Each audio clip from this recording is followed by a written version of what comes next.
एक सुनहरे गांव की ठंडी सुबह थी। सूरज की हल्की किरणें धीरे धीरे खेतों पर फैल रही थीं और गेहूं की पकी हुई बालियां हवा के साथ लहराकर ऐसा लग रहा था जैसे धरती ने सोने की चादर ओढ़ ली हो। गांव के किसान रामू काका आज बहुत खुश थे क्योंकि महीनों की मेहनत के बाद आज उनके खेत की गेहूं की कटाई शुरू होने वाली थी। उनके साथ उनका बेटा मोहन भी था, जो इस बार पहली बार पूरे मन से इस काम में हाथ बटाने के लिए तैयार खड़ा था। रामू काका ने आसमान की ओर देखते हुए गहरी सांस ली और बोली, आज का दिन हमारे लिए त्योहार से कम नहीं है बेटा। ये सिर्फ फसल काटने का दिन नहीं, बल्कि हमारी मेहनत का फल पाने का दिन है। मोहन की आंखों में चमक थी। उसने उत्साह से कहा, बाबा, आज मैं भी आपके साथ पूरा खेत काटूंगा। धीरे धीरे गांव के और किसान भी अपने अपने औजार लेकर खेत में पहुंचने लगे। सबके चेहरों पर संतोष और खुशी थी। महिलाएं पास ही खड़ी होकर पारंपरिक गीत गा रही थीं, जिनकी मधुर आवाज हवा में घुलकर पूरे माहौल को और भी खुशनुमा बना रही थी। बच्चों की खिलखिलाहट, पक्षियों की चहचहाहट और गेहूं की बालियों की सरसराहट मिलकर एक ऐसा दृश्य बना रही थी जो दिल को सुकून दे रहा था। रामू काका ने मोहन को दरांती पकड़ाते हुए कहा, ध्यान से पकड़ो और धीरे धीरे काटो। जल्दबाजी में हाथ भी कट सकता है और फसल भी खराब हो सकती है। मोहन ने सावधानी से काम शुरू किया। शुरू में उसका हाथ धीमा था और कई बार बालियां ठीक से नहीं कट पा रही थी, लेकिन रामू काका हर बार उसे समझाती, कोई बात नहीं बेटा, सीखने में समय लगता है।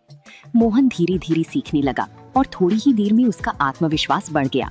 अब वो भी बाकी किसानों की तरह तेजी से कटाई करने लगा था। सूरज ऊपर चढ़ चुका था और गर्मी भी बढ़ने लगी थी, लेकिन किसी के चेहरे पर थकान नहीं थी, क्योंकि सबको अपनी मेहनत का फल सामने दिख रहा था। कुछ देर बाद सब लोग पास के बड़े पेड़ के नीचे इकट्ठा हुए और खाना खाने लगे। साधारण सा खाना, रोटी, नमक, प्याज और पानी, लेकिन उस समय वो किसी दावत से कम नहीं लग रहा था। मोहन ने मुस्कुराते हुए कहा, बाबा, ये खाना इतना स्वादिष्ट क्यों लग रहा है? रामू काका ने हंसते हुए जवाब दिया, क्योंकि इसमें हमारी मेहनत की खुशबू है बेटा। थोड़ी देर आराम करने के बाद सभी फिर से काम में लग गए।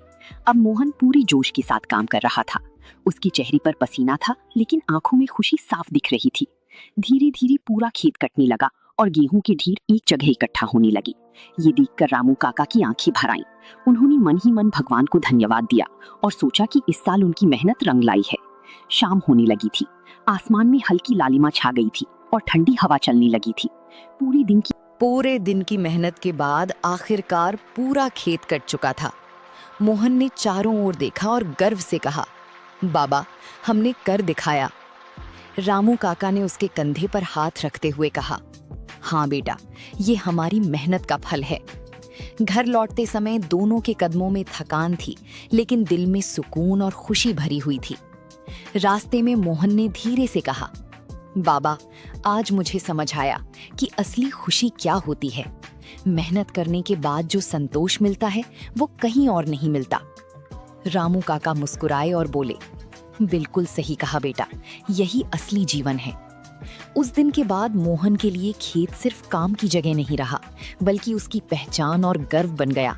और हर साल जब गेहूं की बालियां हवा में लहराती तो उसे वही दिन याद आ जाता जब उसने पहली बार अपने पिता के साथ मिलकर मेहनत का असली मतलब समझा था।